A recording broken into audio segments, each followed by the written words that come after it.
This is Katie, and welcome back to the Reading Cafe, where our goal is to let you know about great library events and great books to read. Let's find out about some suggestions for books that you might want to pick up this weekend from our local reviewers. Summoning by Kelly Armstrong is about a young girl named Chloe Saunders who discovers that she can talk to ghosts, and who gets sent to Lyle House is a group home for troubled teens. And while there she meets other supernatural teenagers who they all find out that they are experiments, and they have to either decide to run away, or if they don't escape then they might suffer an awful fate. I like reading because you can get lost in a book and forget about anything that's going on, just a bad day or something, and you can find yourself lost in a romance or an exciting adventure. The name of the book I'm reading is More Adventures of the Plant That Ate Dirty Socks. It's by Nancy MacArthur, I think. I'll start from information from the first book, since I'm currently on book 5 already. So first, Michael, who is really, really messy, and Norman's a neatness nut, and Michael is a messiness nut. A neatness nut plus messiness nut equals a lot of trouble. So their mom divides the room into 2 halves. So one can put one part all messy, and the other can have the part all the clean. Michael sometimes trades over some of his junk for junk that he likes. So one day he gets a package of amazing beans, and so he plants one, and Mom notices that Michael is missing some of his socks. And one day, Michael and Norman just stay up when they're supposed to be asleep so they can find out how exactly are their socks disappearing. So they find out that the plant is eating Michael's socks.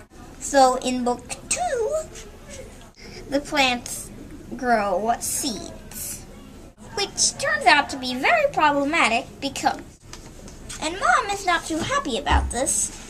They also go on vacation after Michael and Norman have picked all of the pods off the plants. They also meet Dr. Sparks, which is a plant expert. And so she's very interested in their plants because they're just so large. How she notices them, well, it's simply that they're sticking out of the top of their RV. It's Christmas time in one day in that book, which is near the end. And by then, finally, Michael and Norman have gotten to convince their mom to keep the plants permanently. Both Michael and Norman get remote-controlled trucks. And before, their plants were hard to move around, so they had put skateboards under their plants' pots. And 2 radio-controlled trucks and plants with skateboards on them that are doing weird things equals complete chaos. So, the plants grab the remotes of both of them, then they attach some of their vines onto the truck, and then they whiz around the hallway. That is just funny, isn't it? There's also some other hilarious things. I like reading because it's fun, and there's also sometimes some just hilarious jokes.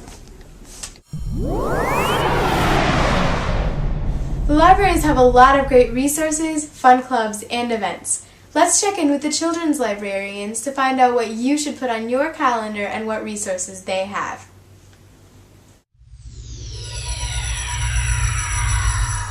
Melissa, and I'm here at the Noblesville branch of the Hamilton East Public Library, and we're located at 1 Library Plaza in Noblesville, Indiana. We have regular programming offered for infants, toddlers, and preschoolers. That includes our regular story times, and then we also have programming for school-age children, intermediate school-age children, and teenagers. Hi, I'm Steve Martin. I'm the director here at the Sheridan Public Library. And we are planning a big Halloween program here on Saturday, October 30th.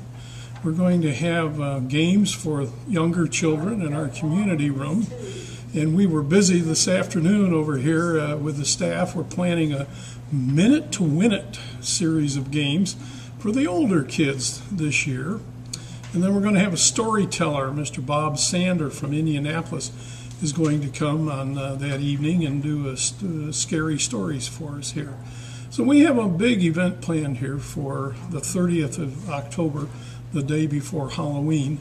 We wanted to keep it on Saturday night this year so that the kids would be able to stay up a little bit later and not have to worry about going to school the next day. So we hope you'll come and enjoy our program and have a good time with us. We'd like to have everybody in the community and all across the county really to come and celebrate with us this year. I'm Vicki Parker, and I'm the head of the Children's Department at the Westfield, Washington Public Library. And I brought some books today to tell you about that kids that when I've read them, they wanted me to read them over and over because they're fun and they're silly. And what more could you ask? The first one is Rhyming Dust Bunnies, and these books are all by Jan Thomas. And Jan Thomas writes some other very funny books about dogs and pigs and cows, and they all have great personalities. But these guys are Ed, Ned, Ted, and Bob, and they rhyme all the time. And rhyming is a wonderful way to learn reading, and it's just fun, even if you already know how to read.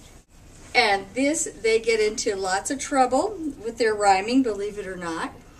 And in the end, something happens that Bob, that's the blue guy, knew all about. And so if you want to find out what happens in this story, you got to come out and check it out from your library. Now, after that, they have another adventure with the big, mean dust bunny.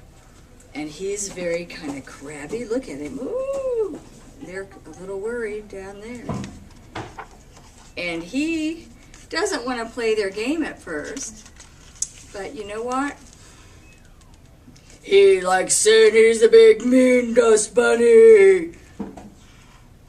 But in the end, his personality does a little change. And to see what happens to the big, mean dust bunny and some silly things on the way, you might want to read this book. Hi, my name is Melissa Dragoo, and I'm a youth services librarian at the Fishers branch of the Hamilton East Public Library. We're located in the Municipal Square here in Fishers. Every month here at the library, we offer regularly scheduled programs, including toddler story times, baby story times, and story times for older children. We also have programs for school-age children as well as intermediate school-age programs, and special programming for teenagers. Thank you for joining us for this post of Reading Cafe. Next weekend is Halloween, and we're going to be trick-or-treating and enjoying the fun. So I hope you will come back and see us the first Friday of November.